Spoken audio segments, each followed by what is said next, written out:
हम लोग पढ़ने वाले हैं कक्षा 8 क्लास 8 का जंतुओं में जनन विज्ञान चैप्टर से हम लोग पढ़ने वाले हैं जंतुओं में जनन रिप्रोडक्शन इन एनिमल।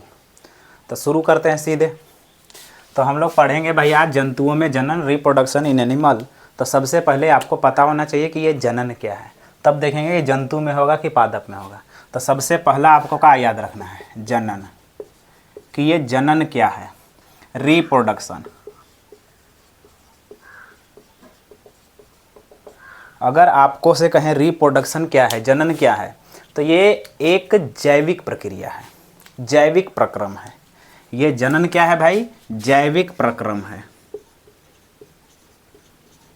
जैविक प्रक्रम, जैविक प्रक्रम के मतलब क्या होता है, जो भी आदमी जिंदा है, जो भी जिंदा है, जैसे आदमी, कुत्ता, बैल, भैंस, बकरी, पादप, सारे के सारे जिंदा हैं, उनको जैविक कहेंगे। और उनमें जो काम होता है उसको जैविक प्रक्रम कहते हैं। और जैविक प्रक्रम के और का उदाहरण हो सकता है, श्वसन, सांस लेना भी जैविक प्रक्रम है। और उदाहरण का हो सकता है श्वसन के अलावे हम लोग पढ़े हुए थे सजीवों का विशेष लक्षण। सजीवों के लक्षण जब पढ़े थे क्लास 6 में, इसका दिया हुआ है सजीव एवं उनका परिवेश, तो उसमें सजीवों के लक्षण पढ़े थे, वृद्धि, श्वसन और जनन भी। तो वृद्धि हो गया, श्वसन हो गया, आपको पाचन हो गया, आपको उत्सर्जन हो गया। तो ये सारे के सारे कौन से प्रक्रम हैं, जैव प्रक्रम। और जनन भी एक कौन प्रक्रम है, जैव प्रक्रम।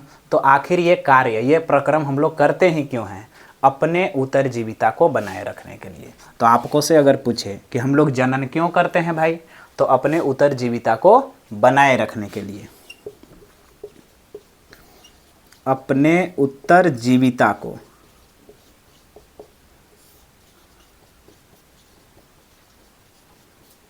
बनाए रखने हेतु। मतलब अपने उत्तरजीविता को बनाए रखने हेतु कहने का मतलब क्या है कि आप जो हैं, आप अपने आप को बनाए रखना चाहते हैं। मुर्गी है, मेढक है, तो मुर्गी में भी हम लोग जानना पड़ेंगे, मेढक है, रेशम कीट है, तितली है। तो सारे लोग अपने आप को कैसे बचा सकते हैं, सारे अपने उत्तरजीविता यानी स्वयं को ही कैसे बचा सकते हैं, तो वो रिप्रोडक्शन के तहत जनन करके अपने आप को बचा सकते हैं, अपने उत्तरजीविता को बचाए रखने के लिए। और पीढ़ी दर पीढ़ी जाति निरंतरता को बनाए रखने के लिए भी क्या करना है भाई, जनन करना है। तो लोग पीढ़ी दर पीढ़ी जनन करते हैं, पीढ़ी दर पीढ़ी जनन होगा, पीढ़ी दर पीढ़ी। और जब जनन पीढ़ी दर पीढ़ी होगा तो जाति क्या होगी, उत्तरजीविता को बनाए रखेगी, जाति निरंतरता बनी रहेगी। जो जाति है, जो भी जाति है, जाति क्या रहेगी, निरंतरता बनी रहती है। यानी कि हमको जनन करना है, रिप्रोडक्शन करना है, तो रिप्रोडक्शन एक जैविक प्रक्रम है। श्वसन, पाचन, उत्सर्जन ये भी जैविक प्रक्रम है, जिसमें आपको जनन रिप्रोडक्शन है। रिप्रोडक्शन यानी जनन किसे कहते हैं, अपने उत्तरजीविता को बनाए रखने हेतु सजीव, जितने भी सारे सजीव हैं, जंतु हैं, रिप्रोडक्शन जनन करते हैं, पीढ़ी दर पीढ़ी जनन करते हैं, ताकि उनकी जाति की निरंतरता बनी रहे।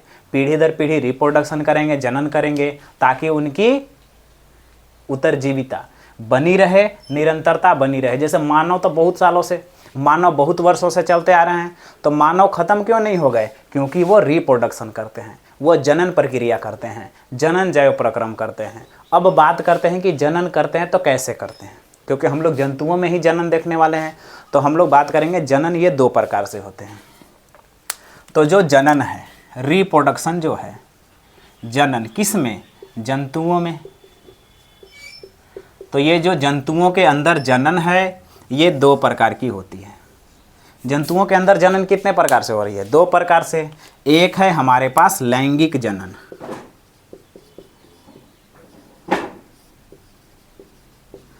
और दूसरा है अलैंगिक जनन।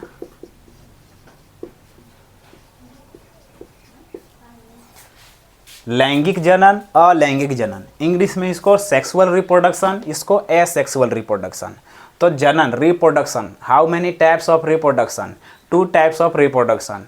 Reproduction any sexual reproduction and sexual reproduction, sexual reproduction, asexual reproduction. अब ये लैंगिक जनन में आपको का याद रखना है कि लैंगिक जनन कौन करेंगे। तो लैंगिक जनन में हमेशा याद रखना है नर प्लस मादा दोनों की आवश्यकता होती है, यानी कि नर और मादा मिलकर जब कोई जनन करते हैं, वैसी जनन प्रक्रिया जिसमें नर एवं मादा दोनों सम्मिलित हैं, और इन लोगों का नर एवं मादाओं का क्या सम्मिलित होता है, युग्मक। नर एवं मादा के युग्मक का संलयन हो, तो वैसी प्रक्रिया जिसमें नर एवं मादा के युग्मक का संलयन हो लैंगिक जनन कहलाता है। और ये कौन दर्शाते हैं, तो पौधा भी इस प्रकार के जनन दर्शाते हैं और जंतु भी इस प्रकार के जनन दर्शाते हैं। और अलैंगिक जनन जिसमें केवल एक ही जनक, जिसमें केवल एक ही जनक, केवल एक ही जनक नए संतति उत्पन्न कर देता है, केवल एक ही जनक नए संतति उत्पन्न कर देता है, तो वैसे जनन को अलैंगिक जनन कहते हैं। मतलब कहने का मतलब या तो नर से ही नया उत्पन्न हो जाएगा नया सजीव, या तो मादा से ही नए सजीव उत्पन्न हो जाएंगे। ऐसे जनन को हम लोग क्या कहते हैं, अलैंगिक जनन। और ये किस में देखा जाता है, हाइड्रा एवं अमीबा। हाइड्रा एवं अमीबा में ये किस प्रकार के देखा जाता है, अलैंगिक जनन।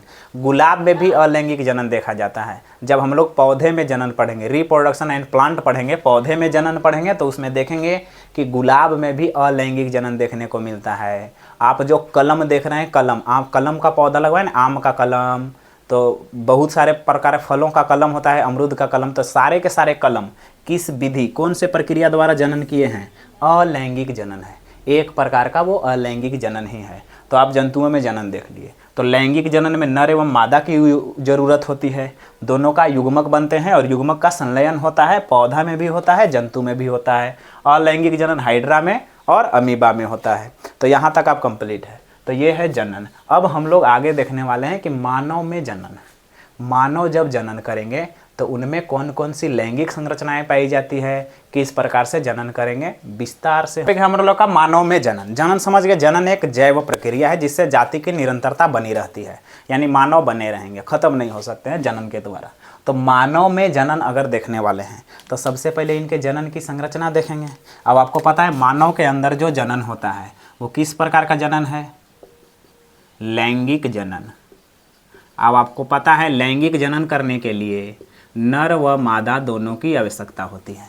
तो मानव में जनन किस प्रकार का है, लैंगिक जनन है। और लैंगिक जनन करने के लिए नर और मादा दोनों की आवश्यकता होती है। तो हम लोग मानव में जब जनन पढ़ेंगे तो इसमें हम लोग क्या क्या चीज़ पढ़ने वाले हैं।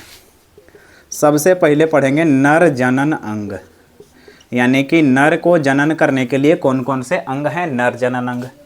दूसरा में हम लोग पढ़ेंगे मादा जनन अंग, कि मादा के अंदर जनन करने के लिए कौन कौन से हैं, मादा जनन अंग।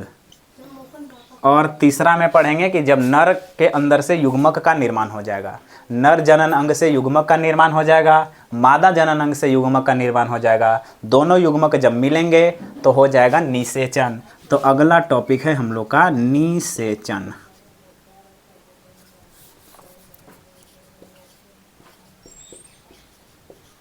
निषेचन। और निषेचन के बाद जब निषेचन होगा तो निषेचन के बाद हम लोग पढ़ेंगे भ्रूण का परिवर्धन, यानी कि निषेचन के बाद जो बनता है वो है भ्रूण, और भ्रूण का परिवर्धन। परिवर्धन के मतलब विकास, भ्रूण का परिवर्धन के मतलब है भ्रूण का विकास। और भ्रूण का जब विकास होगा तो फिर हो जाएगा प्रसव, और यानी शिशु का जन्म हो जाएगा। और जब शिशु का जन्म हो जाएगा तो शिशु से वयस्क, शिशु से वयस्क कैसे बनेंगे, शिशु से वयस्क कैसे बनेगा। तो हम लोग क्या क्या पढ़ने वाले हैं, नर जनन अंग, मादा जनन अंग, किस में, मानव जनन में। मानव किस प्रकार के जनन करते हैं, लैंगिक जनन, जिसमें नर और मादा दोनों की आवश्यकता होती है। तो हम लोग नर जनन अंग, मादा जनन अंग, निषेचन, भ्रूण का परिवर्धन और शिशु से वयस्क अवस्था, ये सारी की सारी पढ़ेंगे। तो नर जनन अंग के अंदर कौन कौन आते हैं, जनन अंग के अंदर कौन कौन आते हैं भाई। तो सबसे पहला एक जोड़ा वृषण, नर जनन अंग के अंदर एक जोड़ा वृषण, एक जोड़ा वृषण। इसके बाद शुक्राणु नलिका,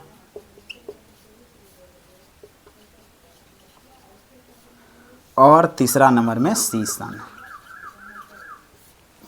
तो नर जननांग के अंदर कौन कौन आएंगे? नर जननांग में एक जोड़ा वृषण आएगा। वृषण शरीर के बाहर होता है एक थैलानुमा संरचना में। और शुक्राणु नलिका आएंगे और बाह्य जननेंद्रिय सीसन कहते हैं, सीसन आएगा। तो 3 पार्ट हैं भाई। और ये वृषण से क्या होगा? ये वृषण किसका निर्माण करेगी? शुक्राणु का। वृषण किसका निर्माण करेंगे? शुक्राणु का, जिसे हम लोग स्पर्म कहते हैं। तो शुक्राणु का निर्माण करेगी। तो वृषण से किसका निर्माण होगा? शुक्राणुओं का। और यही शुक्राणु क्या है? शुक्राणु एकल कोशिकीय है, एक कोशिका है। एकल कोशिकीय है मतलब एक कोशिका है। अब ये कोशिका क्या होता है? एक कोशिका कैसे हो सकता है? अंडा देखें ना, अंडा भी एक कोशिका है। तो अंडा के अंदर आप देखेंगे जब अंडा को उबालते हैं तो उसके ऊपर एक पतला पतला परत मिलता है। जब आप अंडा को उबालिएगा ना तो उसके ऊपर पतला परत मिलेगा। ये आपको कोशिका झिल्ली है। ये है आपको कोशिका झिल्ली। और इसके अंदर जब अंडा को आप फोड़िएगा तो वाइट वाइट कलर आपको दिखाई देगा। तो वाइट वाला जो कलर है वो है कोशिका द्रव्य। और बीच में आपको पीला रंग के दिखाई देगा, ये है केंद्रक। तो आपको कोशिका में कोशिका झिल्ली, कोशिका द्रव्य, केंद्रक, 3 चीज़ें याद रखनी है।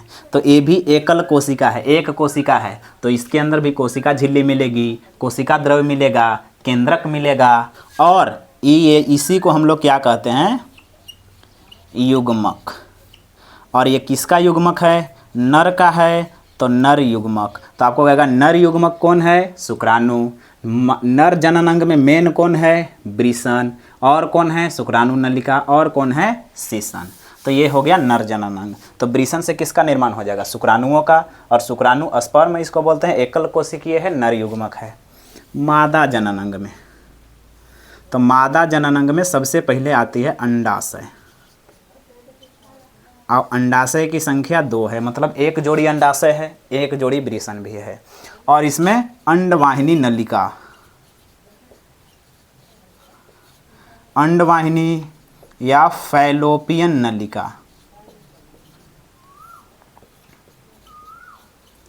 इसके अंदर अंडवाहिनी आएगी या फिर फैलोपियन नलिका, इसको दोनों के एक ही करते हैं। और तीसरा है अंग इसका गर्भाशय। तो आपको अंडाशय 2 है और इस अंडाशय से निर्माण होगा किसका? अंडाणु का। इस अंडाशय से किसका निर्माण होगा? अंडाणु का। और इस अंडाणु को हम लोग डिंब भी कहते हैं। अंडाणु को डिंब कहते हैं। ये भी एकल कोशिकीय है। कैसा है? एकल कोशिकीय है। और ये मादा युग्मक है। ये क्या है? मादा युग्मक। तो आपको पता हो गया भाई कि नर जनन अंग में एक जोड़ा वृषण आएगा जो शुक्राणु बनाएगा, यानी कि इसको स्पर्म कहते हैं, एकल कोशिकीय है, नर युग्मक का निर्माण करेगा, शुक्राणु नलिका सीसन। मादा जनन अंग में अंडाशय 2 हैं। अंडाशय क्या? अंडाणु का निर्माण करेगी, जिसको डिंब कहते हैं। ये भी एकल कोशिकीय है। और यह भी क्या है? मादा युग्मक है। यही मादा युग्मक है। तो मादा युग्मक, नर युग्मक, अभी जस्ट बताया कि जनन के लिए युग्मकों का मिलना जरूरी है। तो मादा युग्मक और नर युग्मक जब मिलेंगे तो इस प्रक्रिया को निषेचन कहेंगे। इस प्रक्रिया क्या कह देंगे? निषेचन। तो निषेचन यहाँ देखने वाले हैं। ये जो शुक्राणु है,